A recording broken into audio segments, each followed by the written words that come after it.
recently Bethesda Game Studios announced that Fallout 3 and Fallout New Vegas will be remastered and re-released sometime in the future, most likely on the PS5. I could definitely see it on the Xbox Series X since Microsoft owns the IP, and maybe PC. I don't see it coming to the Switch too, but I would be shocked if it did. Um, Obviously, this is being done because Fallout 5 isn't close to being finished. And I learned something really interesting on X not too long ago. I learned that Fallout 5 is actually in pre-production. That's something that the Bethesda Game Studios actually posted. And the crazy thing is, you look at Fallout 4, that game came out back in 2015. So the fact that this game is in pre-production right now is absolutely insane. And I think they mentioned that they're making Elder Scrolls 6 like their primary like goal as of right now. So we're not going to see Fallout 5 until after Elder Scrolls 6. So we're not going to see Fallout 5 until like I want to say like 2030 at the earliest. We're not going to see it like anytime like this decade, like within like the 2020s decade. And that's really disappointing because a lot of people know that Fallout 76 was a game that fell below people's expectations. Don't get me wrong, it had like a really high player count because I think it had like over like 20 million players at one point. But at the same time, it sold less than Fallout 4, which sold more than 25 million copies after its release in 2015. And then and yeah, Fallout 76, from what I heard, did like 21 mil. But the thing is, a lot of people will go and tell you that the best Fallout games in the entire series were Fallout 3 and Fallout New Vegas. Hell, I had Fallout 3, when it came out, and honestly, I had a lot of fun playing it.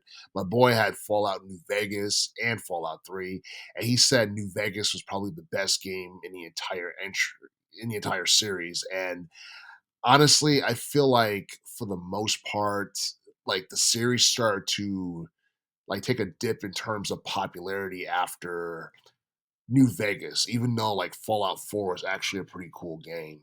But but yeah, I honestly feel like it's at a point where Bethesda is remastering older games because obviously they have nothing like major coming out anytime in the near future, and that's perfectly fine. But I'm guessing that when we get these remasters like Fallout 3, we're gonna get the 5 expansion packs, just like we're gonna get the 4 like major DLCs for New Vegas when it gets remastered and re-released. But I don't know. It really makes me wonder, like, whether or not like people are going to give a damn about Fallout 5 by the time it comes out. Will people be able to afford Fallout 5 by the time it comes out? Because you look at the cost of gaming constantly going up, and then you hear about what Sony plans on doing starting in 2028 because they're trying to get rid of physical media. So like by the time this game comes out, you're probably gonna have to pay at least $100 for a digital download, like $100 or even more. And I don't think like Microsoft has threatened to do that with Xbox consoles, or the CEO of Xbox hasn't threatened to do anything like ending physical disc production. But there has been there has been that idea that Microsoft planned on moving more towards cloud-based gaming, as we have heard in the past. And but that was like under the old guard, but that's something that could still happen. And then I don't see Fallout, being a major attraction on like the Switch 2 or anything like that. I mean, like nothing was mentioned like in terms of consoles. I don't think I've ever seen a Fallout game on a Nintendo console, to be quite honest. And I don't think it would sell as much or be as good in terms of quality as it would be on a PlayStation or an Xbox console. But but yeah, I mean, I honestly feel like Fallout 5 is going to be one of the most highly anticipated games of like the next couple of years or so. Elder Scrolls 6, I feel like for the most part, nobody really gives a damn anymore. I don't think like that game is going to surpass Elder Scrolls 5 Skyrim, because that was one of the best video games of the teens decade in terms of like being a cult classic in terms of commercial success. And then you look at the year that the game came out. It came out in 2011, which is highly regarded as one of the best years of the teens decade, because I feel like after 2011 and 2012, everything slowly started going to hell. And yeah, we are where we are as a result. So yeah, I mean, you look at the Fallout series, like in general, like it's been around since I want to say 1997, and it's sold more than like 55 million copies worldwide, and that's an incredible feat. And I hate to say it, but personally, I feel like um, the best days of Fallout is in the past. It's like in the late like 2000s, early teens. I feel like that was the best time period to be a fan of the Fallout series. The earlier stuff from like the late 90s was actually pretty cool too because it was very different. It was more steampunk like, and it was before 3D visuals became a thing. It was really creative and more strategy based. Um, but it's possible that they might, remaster those games in the future too, because I heard that they plan on remastering more than like than the two games that I just mentioned. So it's quite possible that we might get remasters of one and two in the future. But until they actually like, show us screenshots or an announcement or whatever about that, I don't know. I'm not going to lean too much into it, but that's a cool thing that those 2 games are being remastered and re-released. I don't know exactly when that's gonna come out. Like, it'd be cool if it came out next year because there's so many, like, high-profile video games coming out next year, and it's quite possible that, Fallout 3 and New Vegas remasters could definitely get lost in the shuffle, but, um but the fact that we're getting it is pretty cool, and I'm pretty sure it's gonna be something that people are going to like go out of their way to purchase. They're going to pre-order it like crazy. It's going to sell like hotcakes. They're most likely going to keep the disc because we all know what Sony plans on doing with physical media coming in 2028, which is really unfortunate.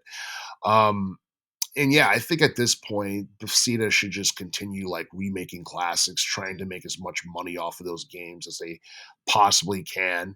And I hate to say it, but I feel like the Elder Scrolls series has like reached its peak in terms of popularity as well. Elder Scrolls 6 will probably be like a solid game, but I don't think it's going to be on the level of Skyrim for the most part. But those days of video games selling like over 50 and 60 million like units worldwide, I feel like those days are over because in a couple of years, sales metrics aren't going to be they're not going to mean anything. It's going to be more about digital downloads and all that stuff. And that's something that people aren't too thrilled about because they're paying for games that they won't truly own. So if they don't have the console, they won't own the game. And even then, it's like their accounts can possibly be deleted by PlayStation. So it's like, I have no idea what's going to happen. Hopefully, like, trying to Microsoft trying to like, remake and bring back like older IPs is something that's going to, make Xbox more relevant again. It's going to make Xbox the premier choice of in terms of like game consoles. But but I have no idea what Xbox long term plans are in terms of like physical media and all that stuff. A lot of people are trying to like think about what this new CEO plans on doing with Xbox, especially after all the layoffs that took place and everything. Um, it seems like Xbox, as a company is like trying to start from scratch and trying to go back to like what made them popular in terms of like trying to make their IPs more appealing to casuals and all that. But I don't know. I feel like, Fallout for the most part has a pretty good chance on making a decent comeback, especially considering the fact that a lot of people are starting to sour on Sony in general, not necessarily their IPs, like their IPs, like especially the ones like, related to Marvel, like they're like really like popular and people are still like plan on buying, stuff like related to Marvel, whether it be Marvel Rivals, whether it be like Marvel Token, whether it be the Wolverine game or the upcoming Blade game. Like I feel like Marvel is like one of the main IPs that Sony has that's like really profitable. God of War has been kind of dead in the water for a while, ever since Ragnarok came out. Like people said good things about it, but I don't really hear anybody talk about it as much anymore. It seems like Sony nowadays is kind of suffering with high profile first party IPs and all that stuff. And I think Astrobot came out last year, if I'm not mistaken. It was either last year or 2024. And I feel like that game, it's still like one of the best, like, PS5 games that we've seen that's first party in quite some time. But at the same time, I don't know, I don't hear nobody really talk about it anymore. So it really makes you wonder, how long, Sony can rely on Marvel in terms of making a profit because Microsoft, they have a ton of like IPs they can revive, like Guitar Hero. Like I think a Guitar Hero game was rumored to be released like sometime in the future, but until like that's actually announced, I'm not going to lean too heavily into that. But yeah, it's pretty good that we're finally getting something with Fallout, because like by the time like Fallout 5 comes out, I don't even know if people are going to care anymore. And if they do care, the question is whether or not they're going to be able to afford it.